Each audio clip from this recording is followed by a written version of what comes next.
Hello guys! Welcome back to my channel. Naghiwa tayo guys. Gumawa kasi ako ng ham. Kaya lang, hindi ko nilagyan talaga siya ng food coloring. Ginawa ko kahapon. Chicken lang to siya guys. Chicken lang. Gumawa ako nag-slice na ako ng pangpansit ko. Magluluto kasi akong pansit. Ang pahaba ng buhay. Char. Ini-slice ko na siya kasi para mag-fry na lang. Ipa-fry ko na lang siya pagkaan. O, diba? Sasalansan ko na lang dito sa akin. Hindi ko siya nilagyan ng food coloring, guys. Chicken ham to. Masarap siya. O, diba? Pero kailangan dapat walang butas-butas. Siksik.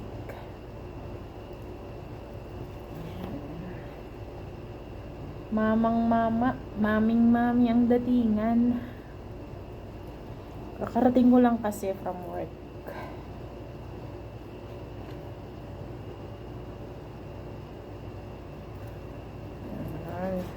Masarap to siya guys, oh. Smooth na smooth yung ano niya. Kaya lang dapat walang butas-butas. Hindi pa siya perfect. Pero, trinay ko na to kaninang umaga. Kasi nga lang, bitin ako sa oras kanina. Kaya iniwan ko lang siya.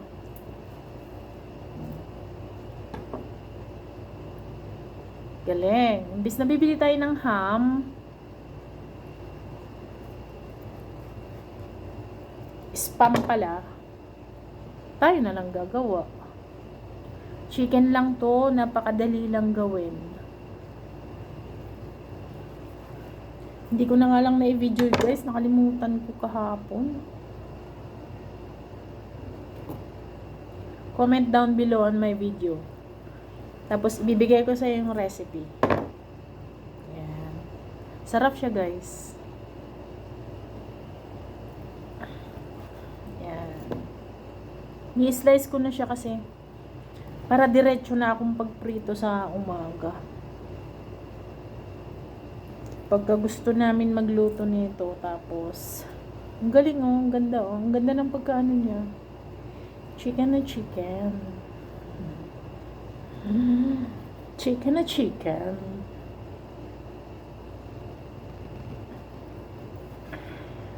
Maano siya guys, yung itong dito, yung parang sticky siya.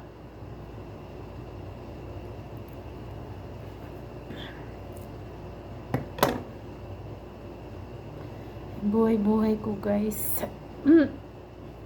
Salansan natin. Buhay-buhay OFW. Oy! Kung saan nakakatipid, doon tayo. Breast tong ginawa ko. Breast chicken guys. Ang ginawa ko. Comment down below para isend ko sa'yo yung recipe. Measurement nito.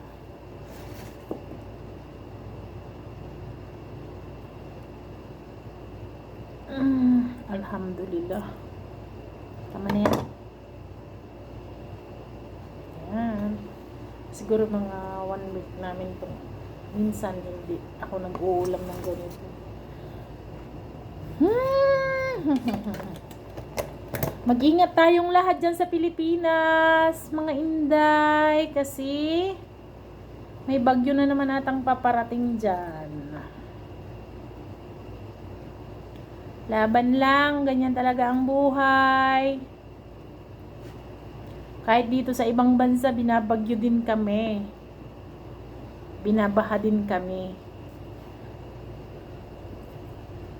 Keep on praying lang mga guys. Yan. So, ito yung ipapansit ko mamaya. Nalagay ko siya dito. So guys, nag-slice ako ng konti. Namiss ko kumain ng pansit.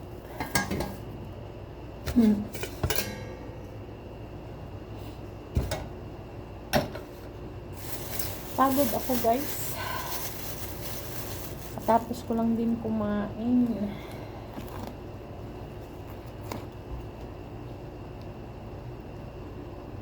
Nag-video muna ako. Ay, buhay OFW. Hatiin ko lang ito kasi. Na-miss ko lang kumain ng pansit. Bumili ako kahapon. Para maiba naman yung vlog natin kasi puro plancha. Puro plancha yung vlog ko kasi hindi ako makakuha ng vlog, guys, pag nandun si Madam.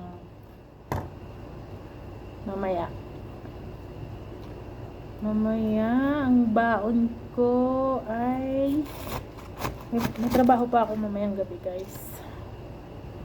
Ano ba?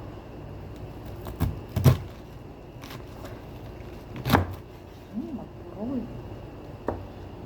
Ganyan ako maghiwa ng pangpansit. Diba? Gaganunin lang natin.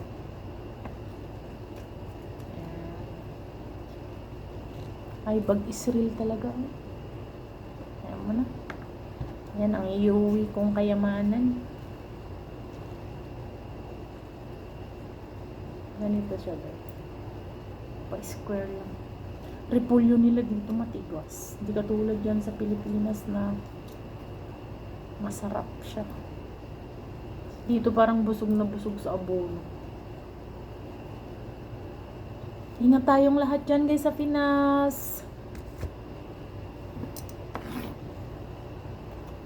Pag nanonood akong balita, grabe. May mga ilagpas bahay na yung tubig. Grabe. Laban lang, guys. Ampo sa Ginoo.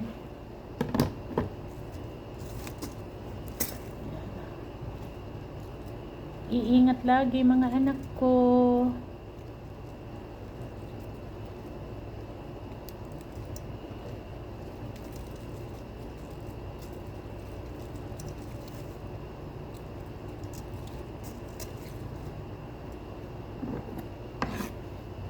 Alhamdulillah, makakaraos din tayong lahat.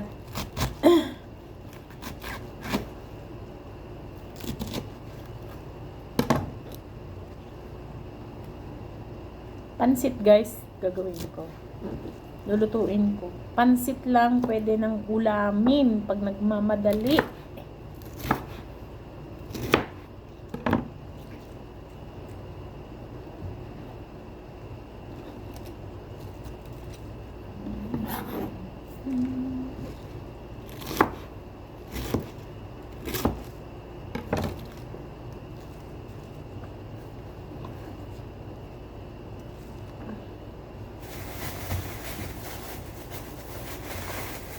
Carrots. May chat yung anak ko. Wait lang, nak, ha.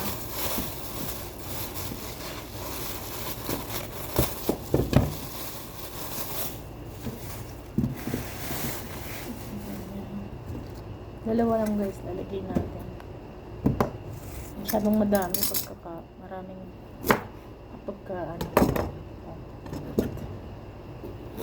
panghalo ko na lang to sa apritada. Ginagawa ko, guys, para hindi ako masyadong gahol. Nagluluto na ako ng gabi.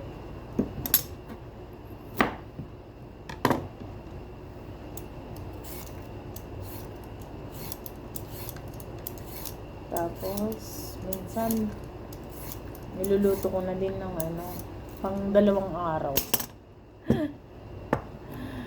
Ay, nako. Pang 2 araw, lalagay ko lang sa ref. Tapos, kukuha lang ako. Init-init lang. Yung sakto lang na ulam namin. Yun lang. Hindi ko iniinit lahat.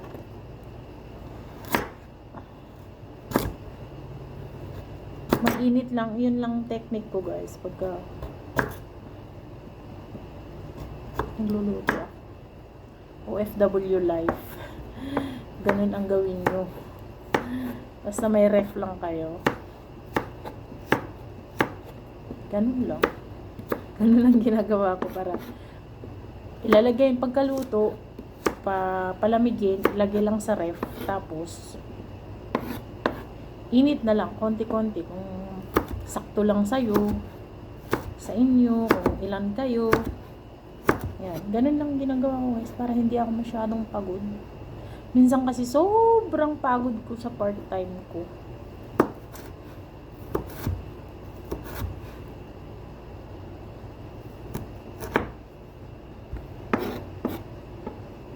Itong pansit guys, pwede ding ulamin. Ginagawa kong ulam to eh. Pagka yung no choice, sarap nito. Nilalagyan ko lang ng may kasamang kanin. Okay na sa akin yun.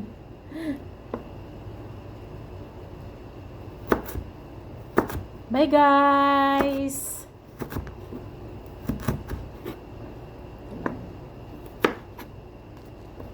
Ganyan lang. Yan lang ang tip ko. Pagka OFW kang katulad ko, magluto ka na ng ilang putahe. Halimbawa, 2 putahe. Hindi ko sinasuggest to ha. Tip ko lang to sa inyo kung gusto nyo lang din naman. Ang ginagawa ko, nagluluto ako ng 2 ulam, minsan 3. Pagkaluto ko, ilalagay ko lang sa ref. Ipapainit ko lang yung kasya lang sa kung ilan ang kakain. Halimbawa, ako lang. Pag nagbabaon ako, iinit ko lang yung sakto lang sa akin. Ganun ang technique ko guys. Kasi, syempre tayong mga OFW, pagod na din. Minsan, di naman lagi. Pero, ganun yung ginagawa ko. Ngayon, kung masipag ka naman, ako kasi may pagkatamad, pagka sobra na akong pagod, tinatamad na akong magluto, gusto ko na lang yung nakahiga. Ganun lang. Ganun lang yung ginagawa ko. So, hanggang dito na lang guys. Bye! Please do subscribe my YouTube channel, Sen TV Vlog. Buhay OFW sa Saudi. Bye! Mag-ingat tayong lahat. Assalamualaikum warahmatullahi wabarakatuh.